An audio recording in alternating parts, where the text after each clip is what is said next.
Hello guys, ധന്യാച്ചൂസ് YouTube ചാനലിലേക്ക് എല്ലാവർക്കും സ്വാഗതം. നമുക്ക് ഇന്ന് ചിക്കൻ്റെ പാർട്സ് വെച്ചൊരു കറി ഉണ്ടാക്കിയാലോ. അതിന് വേണ്ടിയിട്ട് ഞാനിവിടെ എടുത്ത് വെച്ചിട്ടുള്ളത് ചിക്കൻ്റെ പാർട്സുകളാണ്.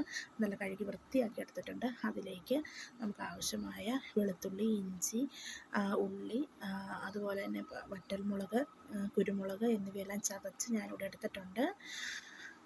എന്നിട്ട് ഒരു ചട്ടി അടുപ്പത്ത് വെച്ച് അതിലേക്ക് കുറച്ച് കടുകിട്ട് എണ്ണയും ഒഴിച്ച് പൊട്ടിച്ച് അതിലേക്ക് ഈ എടുത്ത് വെച്ചിട്ടുള്ള ഇഞ്ചി വെളുത്തുള്ളിയുടെ ചതച്ച് വെച്ചിട്ടുള്ളതെല്ലാം ചേർത്ത് കൊടുത്ത് നമുക്ക് നന്നായിട്ട് വഴറ്റിയെടുക്കാം.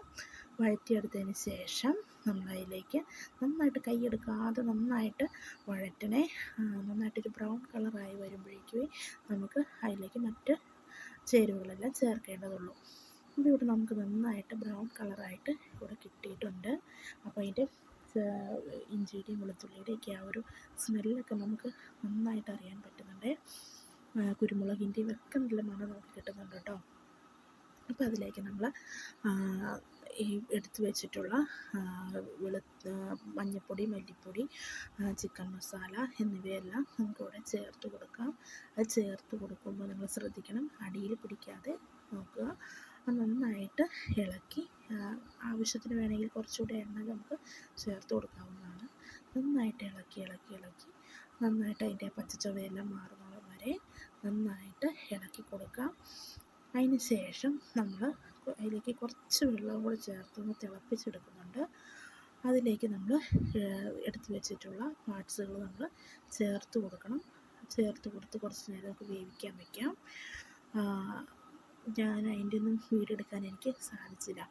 അപ്പോൾ നമ്മളിവിടെ എടുത്ത് വെച്ച കറി നമുക്ക് ഇവിടെ റെഡിയായിട്ട് കിട്ടിയിട്ടുണ്ട്. കുറച്ചും കൂടി നമുക്ക് അതിൻ്റെ വെള്ളം വറ്റേണ്ടതുണ്ട്. വെള്ളം വറ്റി നന്നായിട്ട് കുറുകി നമുക്ക് കിട്ടണം. അതിന് വേണ്ടിയിട്ട് നമുക്കൊന്നും കൂടി നന്നായിട്ട് ഇളക്കി യോജിപ്പിച്ചതിന് ശേഷം മൂടി വെച്ച് നമുക്കൊന്നും കൂടി തിളപ്പിച്ചെടുക്കാം.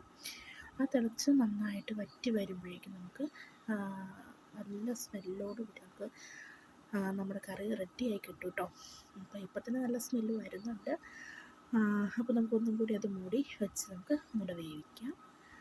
ഇപ്പോൾ നമുക്ക് നമ്മളൊരു 10-15 മിനിറ്റോളം നമ്മൾ വെച്ചുള്ളൂ. അതിന് ശേഷം കണ്ടോ നന്നായിട്ട് കുറുകി നമ്മുടെ വെള്ളമെല്ലാം പറ്റി നല്ല റെഡിയായിട്ട് ഇവിടെ കിട്ടിയിട്ടുണ്ട്. ഇതിൻ്റെ കൂടെ നല്ല ചപ്പാത്തി, അപ്പമൊക്കെ ആണെങ്കിൽ അടിപൊളിയായിട്ട് നമുക്ക് കഴിക്കാൻ പറ്റും കേട്ടോ. അത്രയും നല്ല ടേസ്റ്റുള്ള കറിയാണിത്. എല്ലാവരും ഒന്ന് ട്രൈ ചെയ്ത് നോക്കണം. നിങ്ങൾക്ക് ഇഷ്ടപ്പെട്ടാൽ ലൈക്കും ഷെയറും അതുപോലെ സബ്സ്ക്രൈബ് ചെയ്യാനും മറക്കരുത്. അപ്പോൾ ഇത്രയേ ഉള്ളൂ എൻ്റെ വീഡിയോ. അപ്പോൾ ബൈ.